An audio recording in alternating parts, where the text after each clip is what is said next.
vous a mis la puce à l'oreille pour venir à Soufamidi?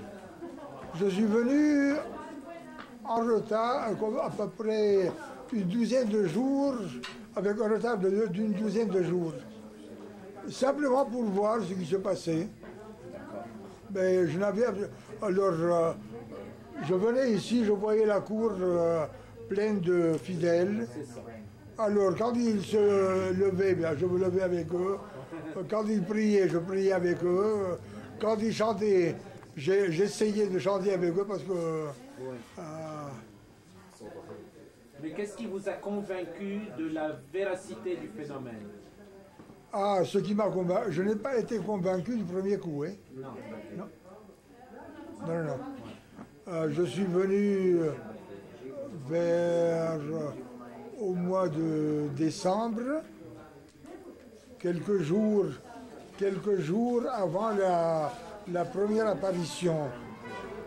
La première apparition avait eu lieu le 15 décembre. Moi, j'étais venu quelques jours avant. Alors, à un moment donné, dehors, on me parlait d'apparition. Non, plutôt c'est moi qui leur ai parlé d'apparition. Je leur ai dit, est-ce qu'il y a eu des apparitions? Ils m'ont dit non. La première fois, la première réponse qu'ils m'ont donnée était peut-être vraie. Mais la deuxième était fausse. C'est-à-dire qu'il y avait eu déjà 2 apparitions et le père Zahlaoui avait donné le mot d'ordre de se taire. Voyez-vous? Alors j'ai demandé est-ce qu'il y a eu des apparitions? Ils m'ont dit non. Il y a quelque chose alors. Après, quand ils m'ont... Alors je dis il y a quelque chose qui manque. C'est ça. Il y a quelque chose qui manque, pas parce que de l'huile toute seule, ben, évidemment, ça pose des problèmes. Mais au point de vue scientifique, n'est-ce pas, qu'une petite feuille de papier comme ça donne des centaines de grammes d'huile, au point de vue scientifique, ça pose des questions. Mais l'interprétation du phénomène lui-même est très difficile. Alors, devant le refus qu'ils m'ont témoigné, ben, je dis, il manque quelque chose, n'est-ce pas? Il manque une chaîne, un anneau, un maillon, n'est-ce pas, à la chaîne. Il manque quelque chose. Ensuite, ce n'est qu'à la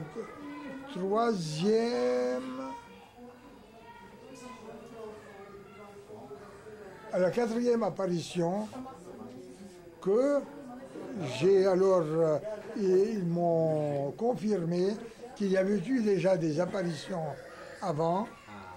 Là vous avez... Voyez-vous? Et comment ça s'était passé?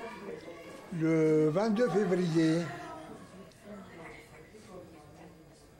je suis venu ici vers 4h, 4h30 par là. En entrant par la porte, j'ai entendu des éclats de voix dans au salon, là où nous sommes. Je me suis dit, comme je ne connaissais pas encore suffisamment la famille, je me suis dit, ils ont un problème familial à résoudre. Inutile d'entrer. Laissons-les tranquilles. Alors je suis allé m'installer sur le canapé qui est à gauche, là, côté gauche. Et j'ai placé devant moi la table. Et il y avait une boîte en laiton, une boîte ronde en laiton, dans laquelle je mettais du coton quand je n'avais plus d'huile.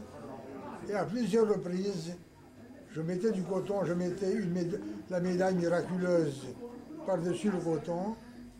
Et je fermais la boîte en mettant un signe pour savoir si quelqu'un a ouvert la boîte ou non.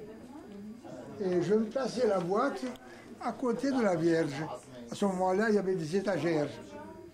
Je lui disais en toute simplicité, Vierge, j'ai besoin d'huile pour les malades. Et j'avais de l'huile. Pas immédiatement, parfois le jour même, parfois le lendemain, parfois après, mais j'avais de l'huile. Alors, avec cette huile-là, je faisais de petites boulettes de coton que j'enfermais dans du nylon et je distribuais ça, n'est-ce pas, à ceux qui le désiraient. Bien, je m'étais installé par conséquent derrière la table pour commencer mon travail. À un moment donné, je vois deux prêtres qui sont descendus ici. Ils ont descendu là, les marches et qui ont filé dehors. Ils sont sortis.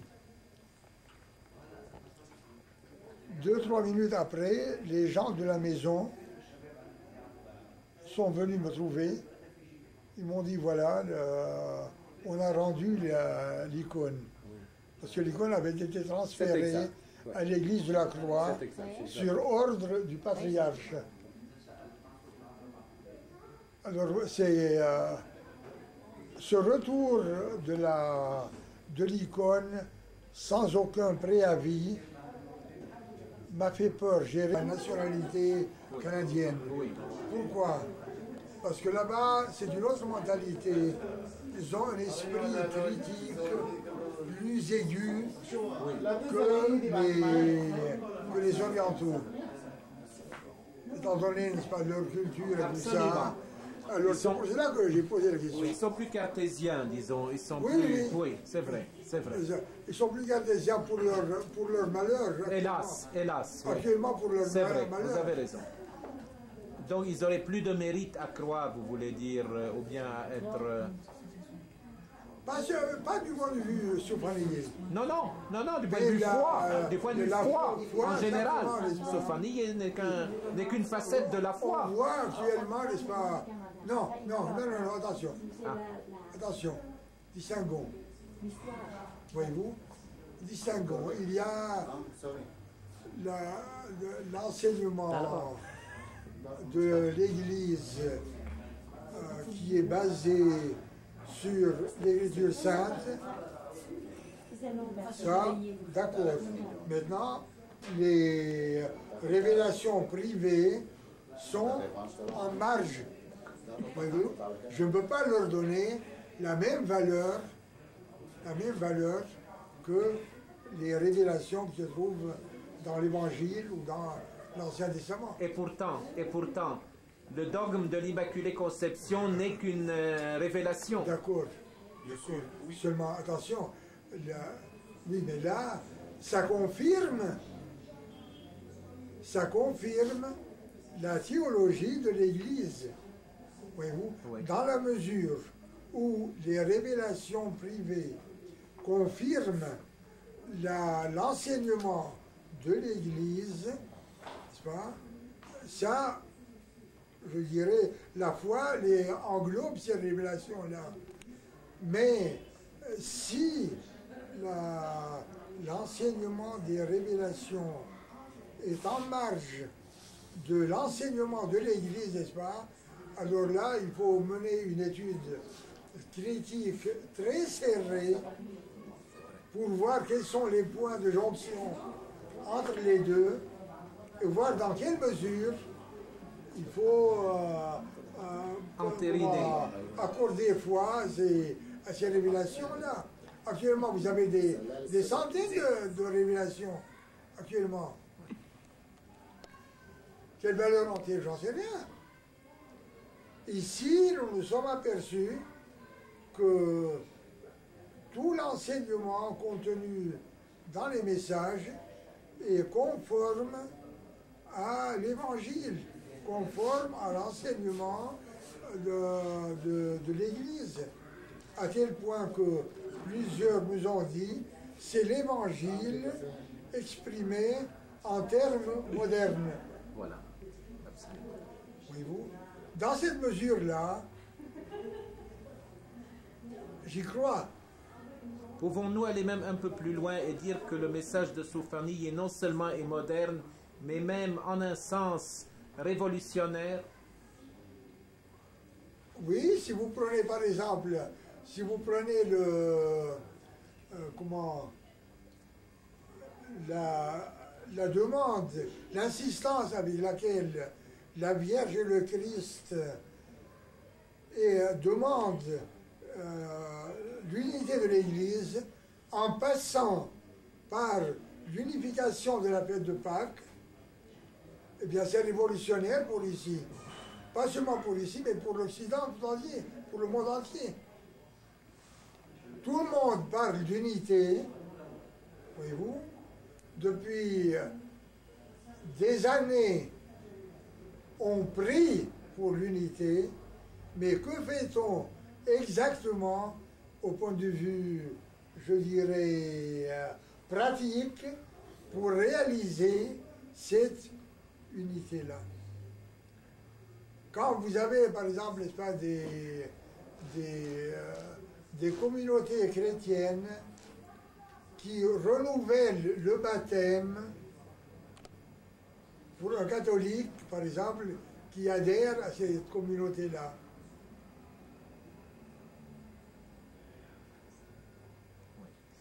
J'irai même un peu plus C'est loin. à se demander, n'est-ce pas, si réellement les chrétiens, tous les chrétiens de tous les rites, de toutes les communautés, croient réellement à l'Évangile.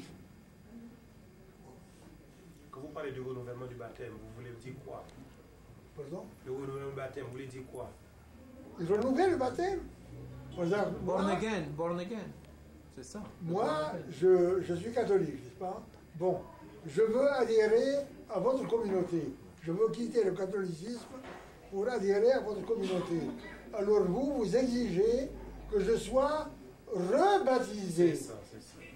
Bon révérend Père, quand vous parlez que vous acceptez en un sens que ce message est révolutionnaire, est-ce que nous pourrions même aller plus loin et quand le Christ demande même de passer outre une certaine hiérarchie, pourrions-nous même interpréter ça comme un message de rébellion au sens noble du terme? Vous voyez, il y a rébellion et rébellion. Rébellion dans le cadre de l'Église, n'est-ce pas? C'est-à-dire en respectant la hiérarchie, quelle qu'elle soit, voyez-vous. Là, bien, le Christ lui-même était un révolutionnaire par rapport... mais rébellion contre l'Église, non. Non. Nous pouvons exposer notre point de vue. Nous pouvons défendre notre point de vue, même s'il n'est pas accepté par l'ensemble de la hiérarchie ou bien par une partie de la hiérarchie. Nous avons le droit de le faire. L'Église le permet.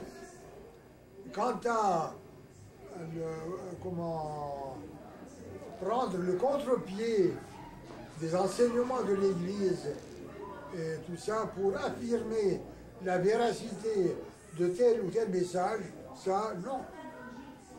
Ça, ce n'est pas acceptable.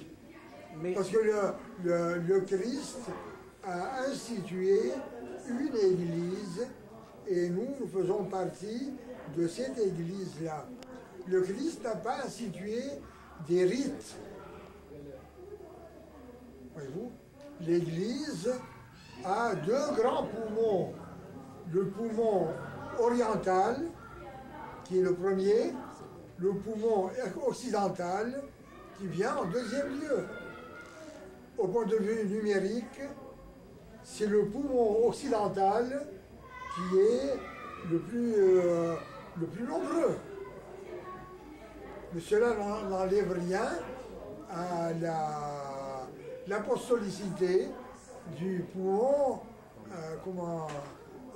oriental, quelle que soit la dénomination qu'il prend. Et toutes les divisions qui ont eu lieu dans le passé, à mon avis, ce sont des divisions provoquées, c'est dû à une logomachie. C'est-à-dire qu'on emploie des termes, on emploie le même terme dans des sens différents. Prenez par exemple, avant l'écroulement du soviétisme. Oui. Voyez-vous, bon, les soviets parlaient de liberté, les Américains parlaient de liberté, la Chine parlait et parle de liberté. C'est le même mot, mais avec des sens différents. Bon. Et des applications différentes. Alors, prenez, je vous donne un exemple concret au point de vue religieux. Prenons par exemple les Syriens orthodoxes. Les Syriens orthodoxes, bien avant le Concile Vatican II, bien avant le Concile Vatican II, quand vous parliez avec un prêtre ou un évêque ou n'importe qui, n'est-ce pas, croyez-vous que le Christ soit homme? Il vous aurait répondu oui. Bon, croyez-vous que le Christ est Dieu? La réponse était positive, oui. Bon. Est-ce que dans le Christ, il y a deux natures? Non. Pourquoi? Parce que eux donnaient au mot nature le sens que nous donnons au mot personne. Dans le Christ, il n'y a pas deux personnes. Il n'y a pas deux Christ. Il y a un Christ qui est à la fois homme, plein, et Dieu entier. Voyez-vous? Alors, c'est une affaire de termes, de vocabulaire. Alors, on se battait pour des mots. Alors, il y a eu des anathèmes, il y a eu des excommunications sur des mots. C'est tout. Et je crois qu'après notre mort, nous serons étonnés de trouver au ciel, n'est-ce pas, des gens qui avaient été excommuniés dans le temps, ici sur terre.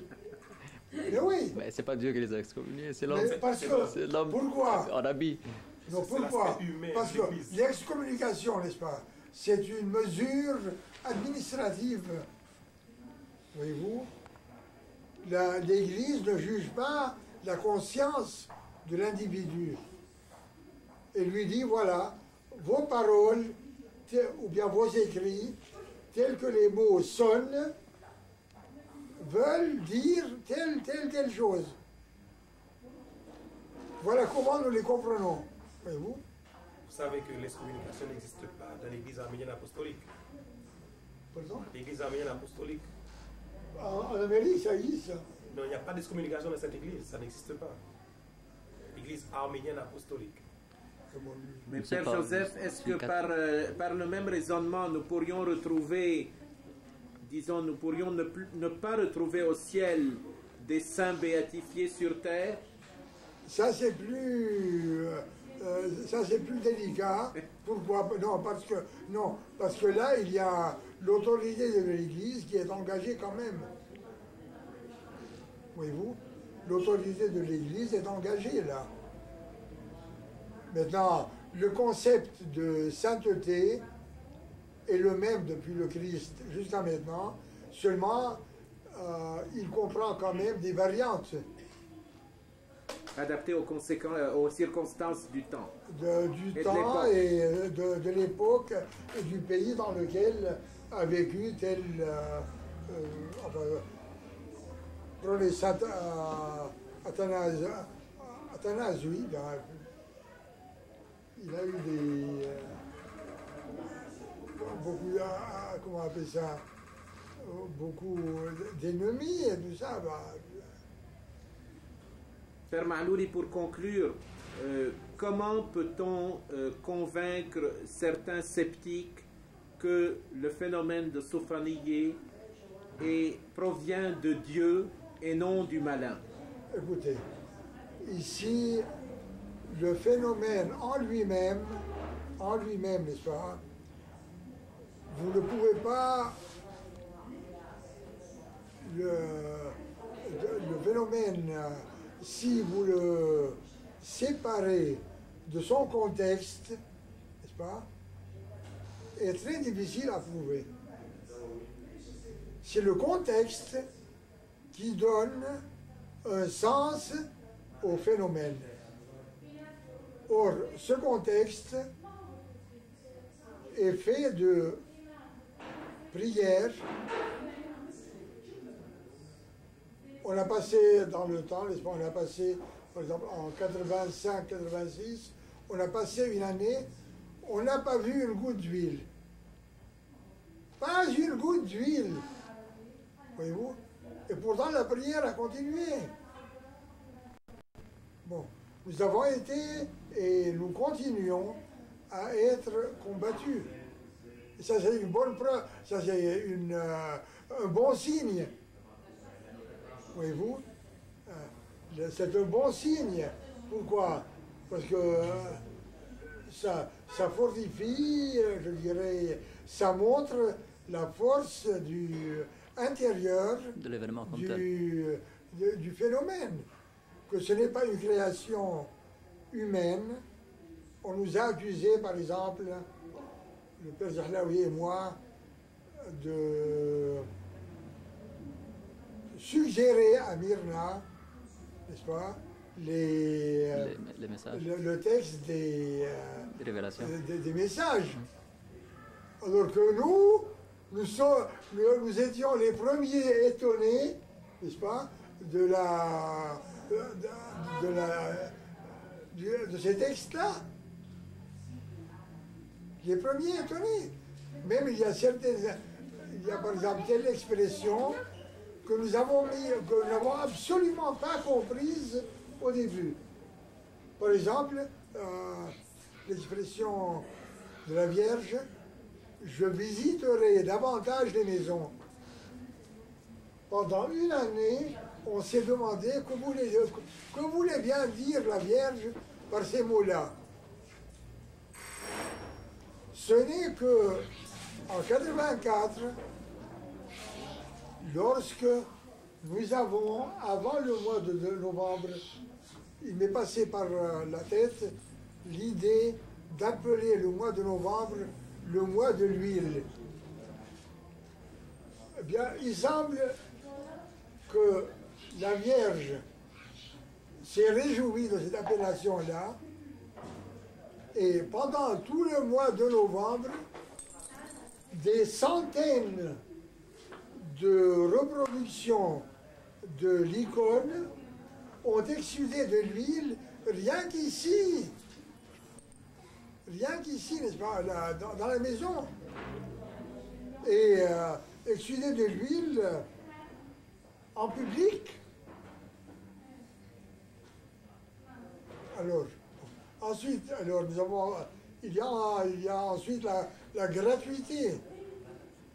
Quel est le couvent de religieux, cloîtrés ou non cloîtrés, de religieuses, qui ouvrent ses portes à n'importe quelle heure du jour et de la nuit, sans se soucier de l'identité ou de l'appartenance des personnes qui viennent frapper à la porte.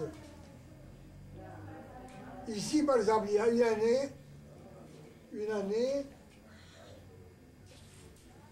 il y a une dame paralysée. Ses jambes étaient comme ça, grosses comme ça. Bon. Les médecins lui avaient interdit de faire même du tricot. Bien, cette dame-là avait une nuit, n'est-ce pas, elle avait tellement crié à la maison, je veux aller à Soignier, je veux aller à Soignier, que vers 3 heures du matin, ses parents l'ont mise dans un taxi et ils l'ont emmenée ici. À 3 heures du matin. Alors, Ils ont frappé à la porte. Les gens de la maison ont ouvert. Seulement la dame ne pouvait pas marcher. Elle est venue en rampant de la porte jusqu'à l'icône. Arrivée devant l'icône, elle dit à la Vierge, « Vierge, je suis ici. Je n'en sortirai que sur mes 2 jambes. » Et pratiquement, elle est sortie sur ses 2 jambes. Elle est revenue plusieurs fois ici, et je lui ai demandé de donner son témoignage devant les fidèles à la fin de la prière quotidienne que nous célébrons tous les soirs. Gratuité totale. Au contraire, la maison, la famille, n'est-ce pas, paie de sa poche. Par exemple, j'ai honte de dire ça, mais je le dis quand même, n'est-ce pas? Par exemple, le soir, bon, il y a la prière. Dans la prière, évidemment, on ne va pas prier dans l'obscurité. Ben, il y a une dépense matérielle, là. Voyez-vous? Bon, quel intérêt a la famille à dépenser chaque mois un supplément d'électricité alors que ça ne lui rapporte rien? Voyez-vous? Quand on fait du bluff, quand on fait de la propagande, on espère toujours récupérer de l'autre côté. Moi, je fais de la publicité, par exemple, pour tel genre de radio, tel genre de télévision, etc. Je dépense des millions. Mais c'est pour gagner des milliards après. Voyez-vous? Tandis que là, quel intérêt ont-ils à ne pas pouvoir, ça j'en témoigne personnellement, n'est-ce pas? Il y a certains jours où la famille n'avait pas le temps de manger.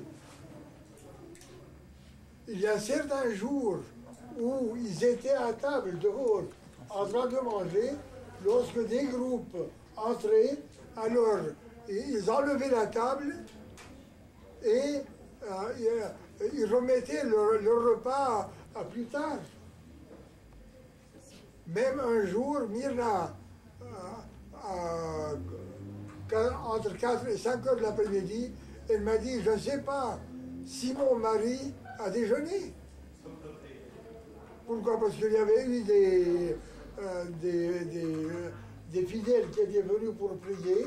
Alors ils ont dû enlever la table, par conséquent interrompre le repas. Elle n'était pas sûre que son mari ait continué son repas en cachette. Elle n'est pas sûre. Alors, quel intérêt ont-elles? Je ne vois pas. Ensuite, il y a la prière. La prière n'a jamais été interrompue. Depuis le début du phénomène jusqu'à aujourd'hui. Par tous les temps, dans toutes les circonstances. Par exemple, lorsque le frère de Myrna, le frère de Nicolas est décédé, ici, vous connaissez les habitudes de l'Orient, n'est-ce pas? Bon. Pendant 8 jours, pratiquement, n'est-ce pas, la maison n'a pas des amplis. Il y a des gens qui venaient pour présenter les condoléances.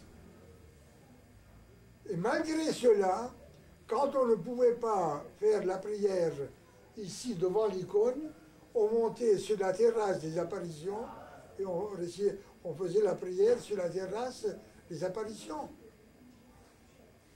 Qu'il vente, qu'il neige, qu'il pleuve, qu'il fasse chaud, par tous les temps, jamais la prière n'a cessé. Bon. Si c'était une œuvre du diable, je dirais que le diable s'est converti. Le diable peut pousser une personne, par exemple, à prier, voyez-vous, il peut la pousser un certain temps, même à exagérer dans la prière pour lui provoquer, n'est-ce pas, un certain déséquilibre psychique et ensuite être tranquille avec elle. Voyez-vous?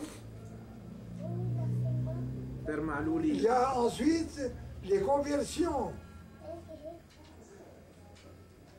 Des conversions. Pas une conversion d'une religion à l'autre. Non. Non. Mais des conversions intérieures qui englobent, ces conversions qui englobent même des prêtres. Alors, si le diable, n'est-ce pas, arrive à cette conclusion de convertir les gens à Dieu, je dirais, il n'est plus un diable, il est devenu un ange ordinaire. Un ange ordinaire. Alors, tout ça, ce sont un contexte, n'est-ce pas, qui jette une lumière nouvelle sur le phénomène en lui-même. Nous avons eu des médecins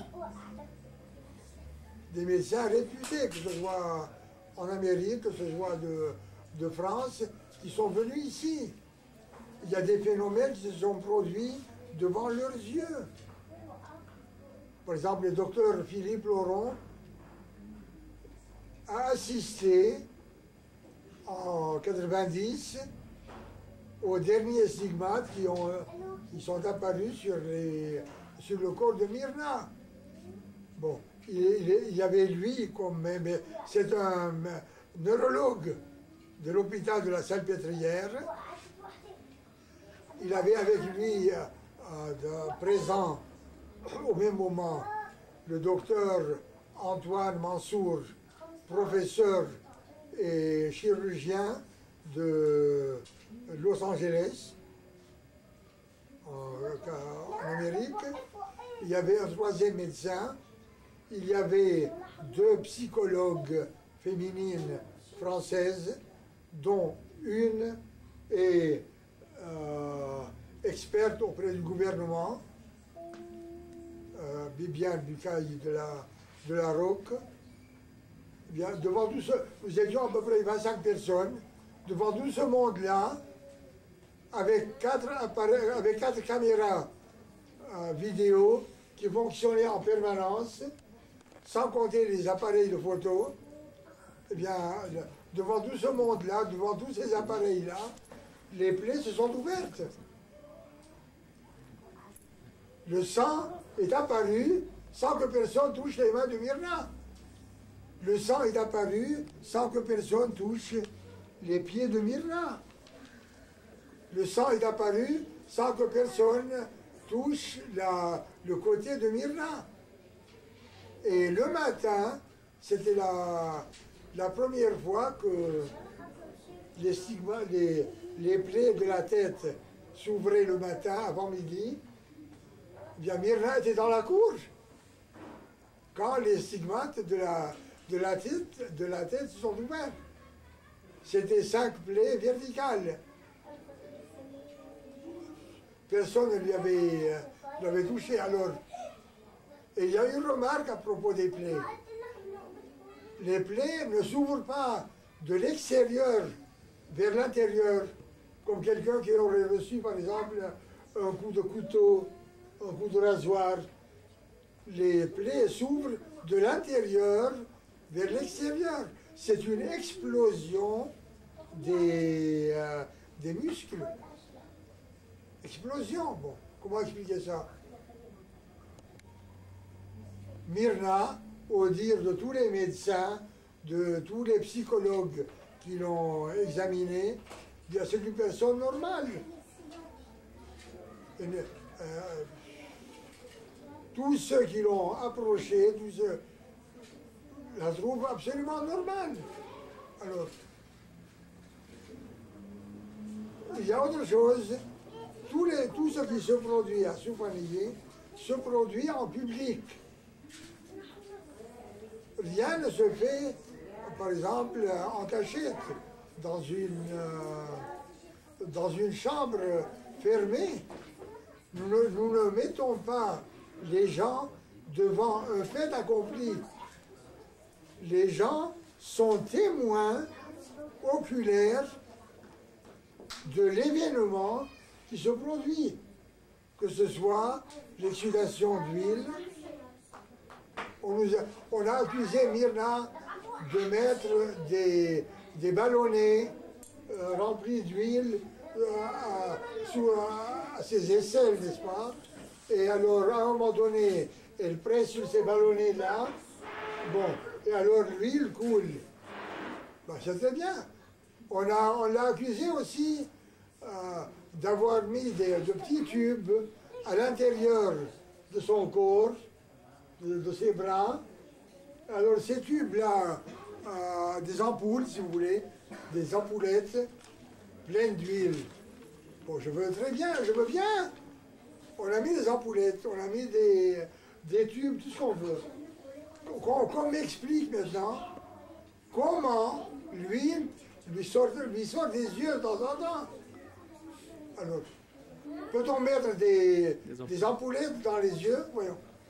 Peut-on mettre des tubes, même plus fins qu'un cheveu, dans les yeux?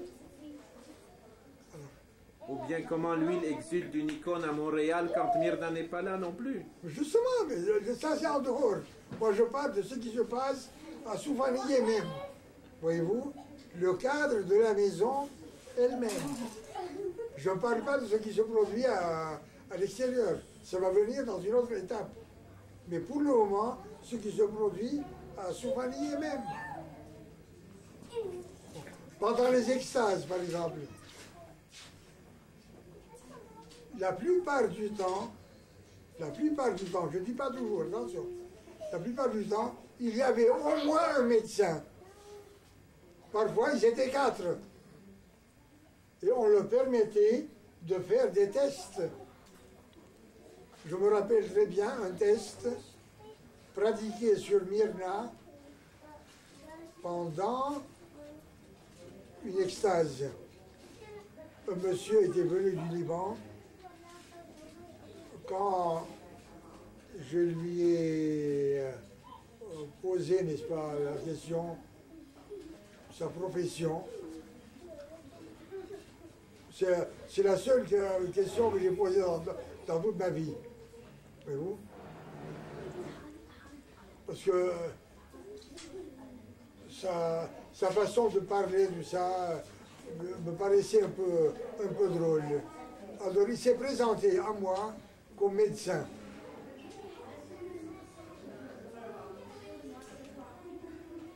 Ça ne change rien à l'essentiel du test.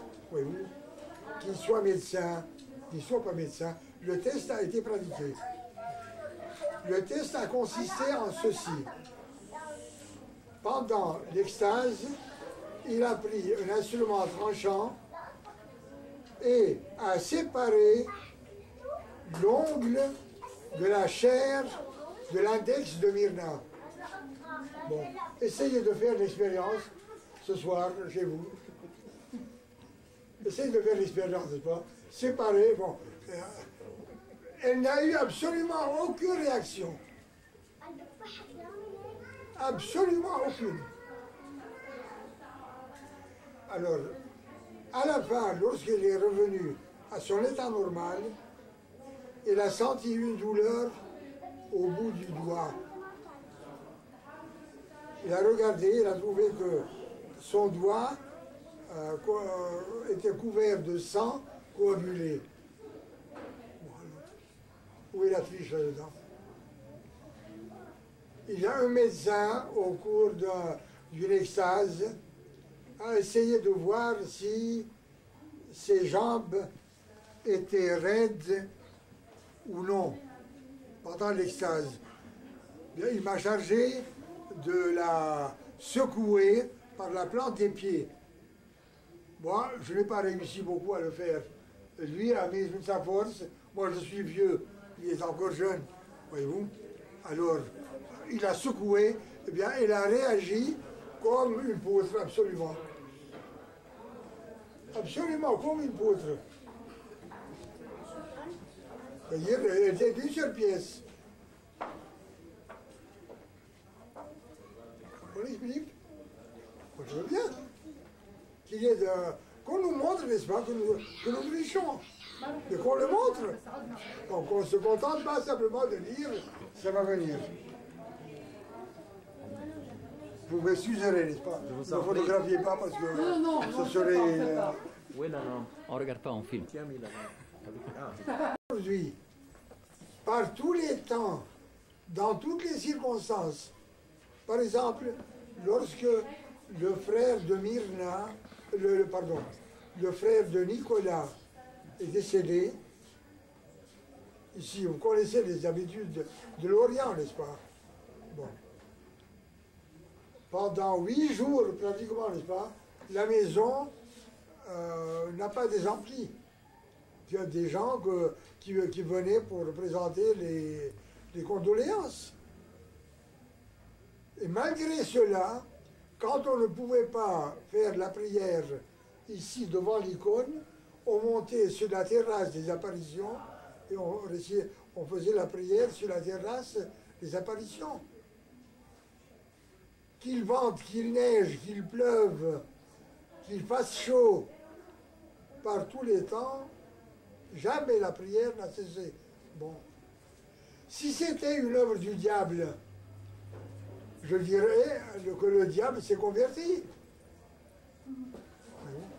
Le diable peut pousser une personne, par exemple, à prier, voyez-vous, il peut la pousser un certain temps, même à exagérer dans la prière pour lui provoquer, n'est-ce pas, un certain déséquilibre psychique et ensuite être tranquille avec elle. Voyez-vous? Père Malouli. Il y a ensuite les conversions. Des conversions. Pas une conversion d'une religion à l'autre. Non. Non. Mais des conversions intérieures qui englobent, ces conversions qui englobent même des prêtres. Alors, si le diable, n'est-ce pas, arrive à cette conclusion de convertir les gens à Dieu, je dirais il n'est plus un diable, il est devenu un ange ordinaire. Un ange ordinaire. Alors, tout ça, ce sont un contexte, n'est-ce pas, qui jette une lumière nouvelle sur le phénomène en lui-même. Nous avons eu des médecins réputés, que ce soit en Amérique, que ce soit de France, qui sont venus ici. Il y a des phénomènes qui se sont produits devant leurs yeux.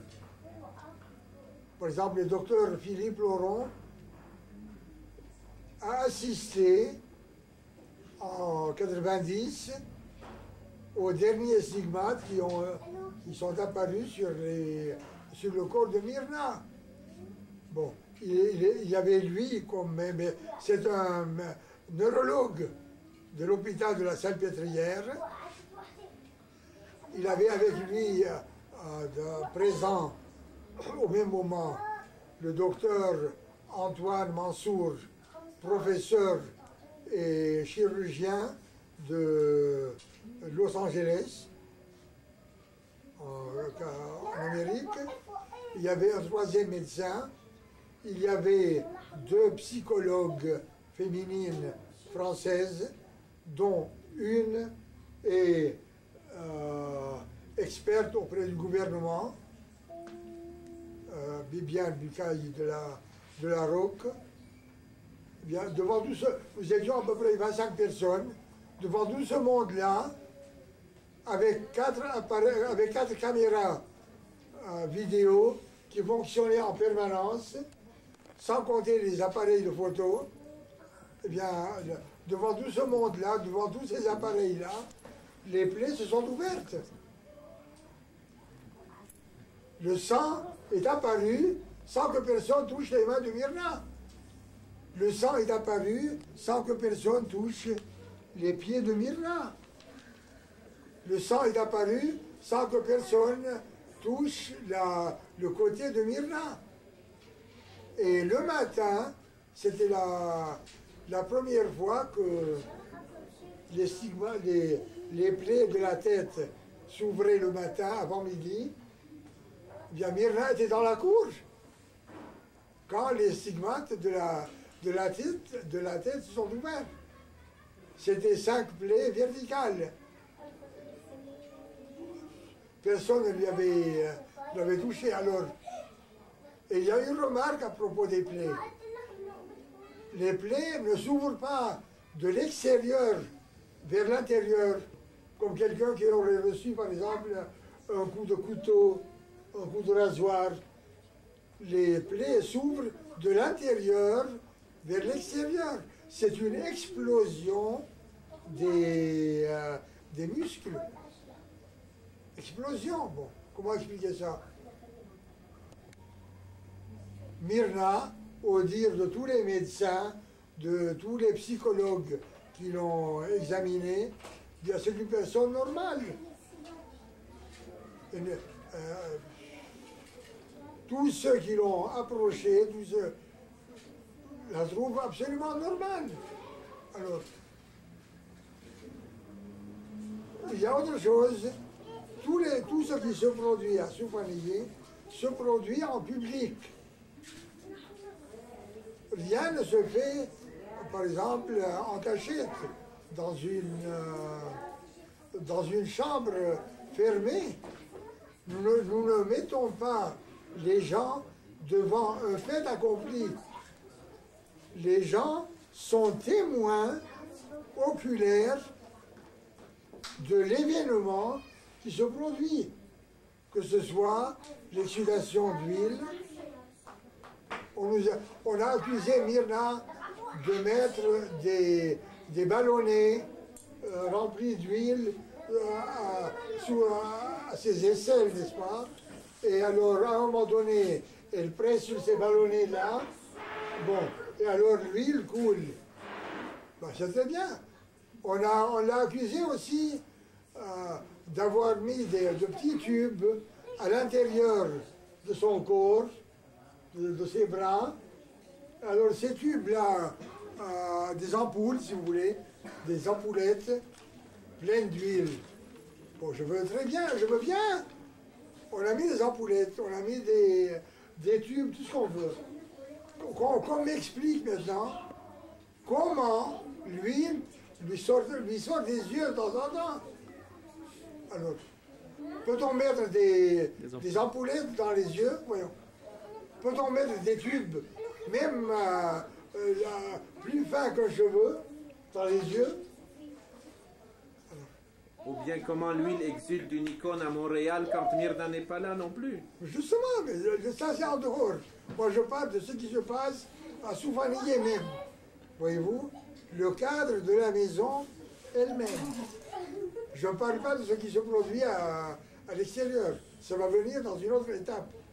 Mais pour le moment, ce qui se produit à Soufanié même. Pendant les extases, par exemple. La plupart du temps, je ne dis pas toujours, attention, la plupart du temps, il y avait au moins un médecin. Parfois, ils étaient 4. Et on leur permettait de faire des tests.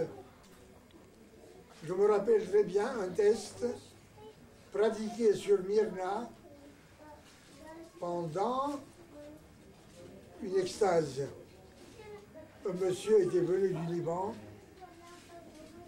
Quand je lui ai posé, n'est-ce pas, la question, sa profession. C'est la seule question que j'ai posée dans toute ma vie. Voyez-vous? Parce que sa façon de parler de ça me paraissait un peu drôle. Alors il s'est présenté à moi comme médecin.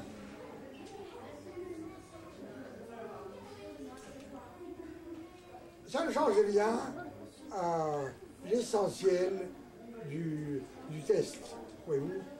Qu'il soit médecin, qu'il ne soit pas médecin, le test a été pratiqué. Le test a consisté en ceci. Pendant l'extase, il a pris un instrument tranchant et a séparé l'ongle de la chair de l'index de Myrna. Bon, essayez de faire l'expérience ce soir chez vous. Essayez de faire l'expérience, n'est-ce pas? Séparer, bon. Elle n'a eu absolument aucune réaction. Absolument aucune. Alors, à la fin, lorsqu'il est revenu à son état normal, il a senti une douleur au bout du doigt. Il a regardé, il a trouvé que son doigt était couvert de sang coagulé. Où est la triche là-dedans? Il y a un médecin, au cours d'une extase, a essayé de voir si ses jambes étaient raides ou non pendant l'extase. Il m'a chargé de la secouer par la plante des pieds. Moi, je n'ai pas réussi beaucoup à le faire. Lui a mis sa force. Moi, je suis vieux. Il est encore jeune, voyez-vous. Alors, il a secoué, eh bien, il a réagi comme une poutre, absolument. Absolument, comme une poutre. C'est-à-dire, elle était d'une seule pièce. On explique? Moi, je veux bien. Qu'il y ait qu'on nous montre, n'est-ce pas, que nous trichons. Mais qu'on le montre. Donc on ne se contente pas simplement de dire ça va venir. Vous m'excuserez, n'est-ce pas? Ne photographiez pas parce que ce serait. Oui, non, non. On ne regarde pas, on filme. Qui a mis la Quelques détails. Oui. Voyez-vous? Oui, encore un détail médical, encore celui-là. Ouais. Quand, par exemple, on se trouve en plein soleil, Oui. la pupille de l'œil est-elle dilatée ou bien rétrécie? Rétracté. Elle est rétrécie, n'est-ce pas? Bon. Quand on est dans une pénombre, la pupille est dilatée ou bien rétrécie? Dilaté. Bon. Comment se fait-il que lorsque Myrna, dans une extase où elle voit le Christ, n'est-ce pas, ses pupilles restent rétrécies, alors qu'elle est dans une pénombre, que la lumière de la chambre est plutôt faible. Alors, il faut expliquer ça médicalement, il n'y a rien à faire. J'ai posé la question, moi, au docteur Antoine Mansour, y a-t-il dans le corps humain des glandes oléipares? Et ensuite, s'il y en a, pourquoi ces glandes-là ne se trouvent que dans certaines parties du corps et ne sécrétait-elle pas l'huile qu'à certains moments et dans certaines conditions? Par exemple, il n'y a pas d'exsudation d'huile s'il n'y a pas de prière. Pourquoi cette relation intime entre la présence de l'huile et la prière? Pourquoi? Vous savez bien? S'il n'y a pas de prière, il n'y a absolument aucune. Et ça ne dépend pas de Myrna. Plusieurs fois, elle aurait voulu que l'huile coule de ses mains, alors que le ciel ne l'a pas exaucé. Et dans d'autres circonstances, sans qu'elle s'y attende, l'huile lui coule même de la figure. Quand elle voit le Christ, par exemple, eh bien, en plus de l'exsudation d'huile, qui est, on peut dire, habituelle avant les extases,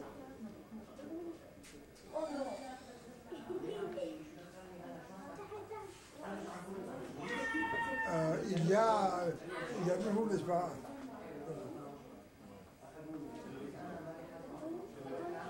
Arrêtez de faire ça. Arrêtez. Ou bien mettez-le simplement au plafond. Au plafond. On va le un peu plus. Pas sur lui. Directement au plafond, pas sur lui. Comme ça, oui, comme ça. Comme ça, oui. Ça vous gêne. Même comme ça vous gêne. Même comme ça. Mais comme ça, non. Ça va. Ok.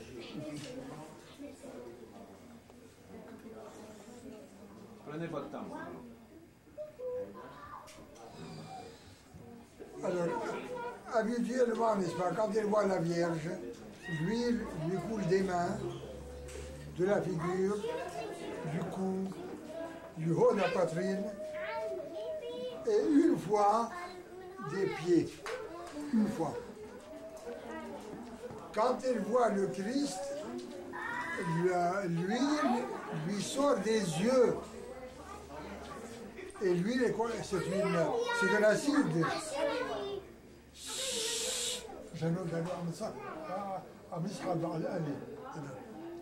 L'huile, c'est de l'acide. C'est un composé d'acide.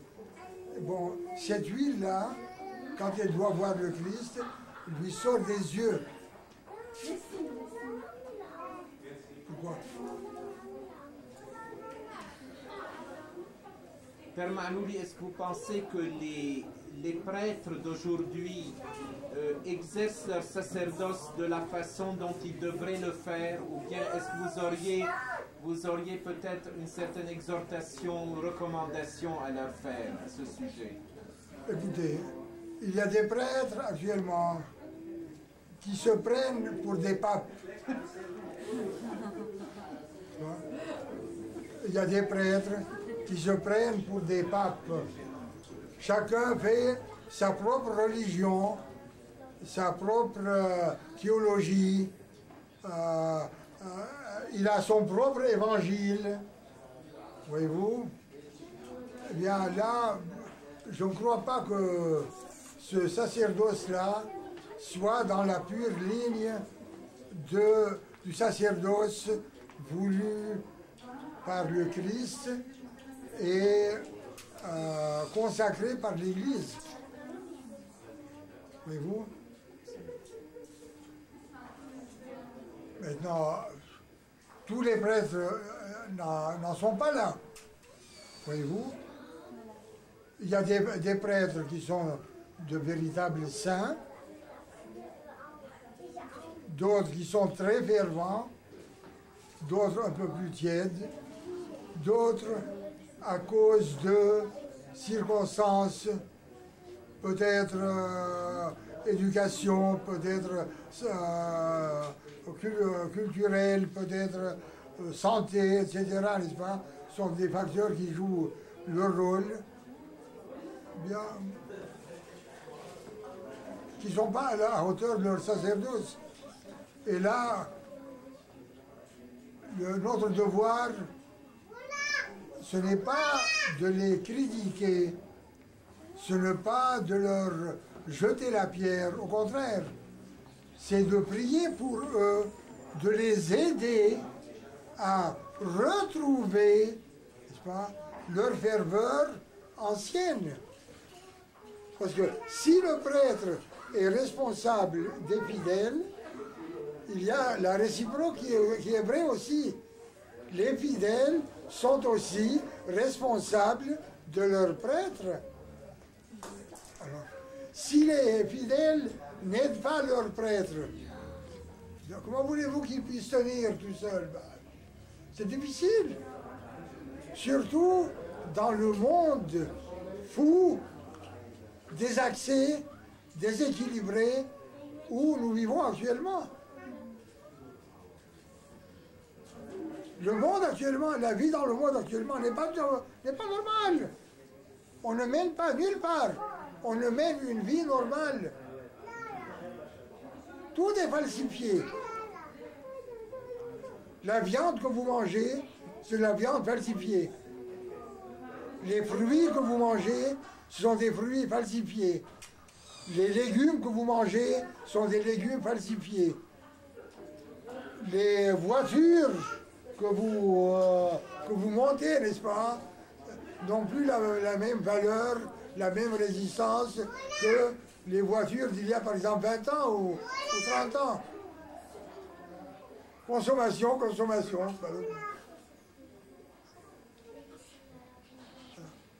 Père Malouli, pour conclure, vous savez le dynamisme qui prévaut actuellement avec le mouvement de Soufaniye au Canada.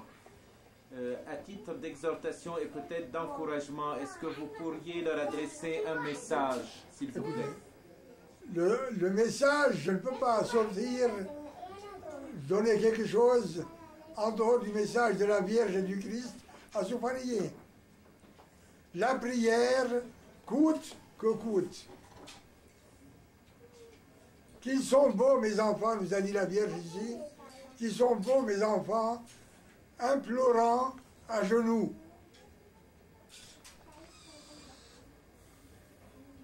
Pour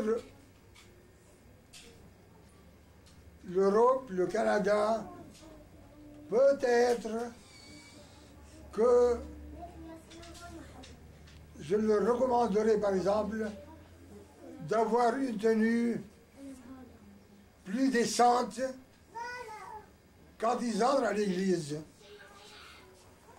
L'église n'est pas une salle de danse. Il y a une tenue.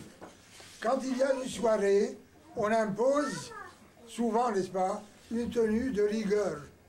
Bon, je ne vois pas pourquoi cette tenue de rigueur est valable uniquement pour les soirées dansantes et elle ne l'est pas pour l'église.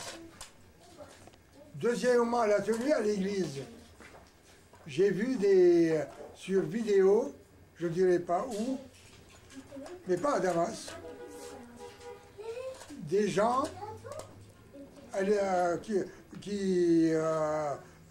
comment on appelle ça, qui sont assis à l'église, une jambe sur l'autre. Ben, c'est pas normal ça. Dans une église, c'est pas normal. Déjà, dans un salon, on hésite à le faire. Ou du moins, on hésitait. Parce que maintenant, malheureusement, tout s'envole. Alors, l'église, c'est la maison de Dieu. Il faut quand même respecter. Il faut quand même respecter la présence de Dieu. Il n'y a rien à faire. Voyez-vous? Ensuite, dans l'homélie adressée par le prêtre, ne cherchons pas la littérature, ne cherchons pas l'éloquence,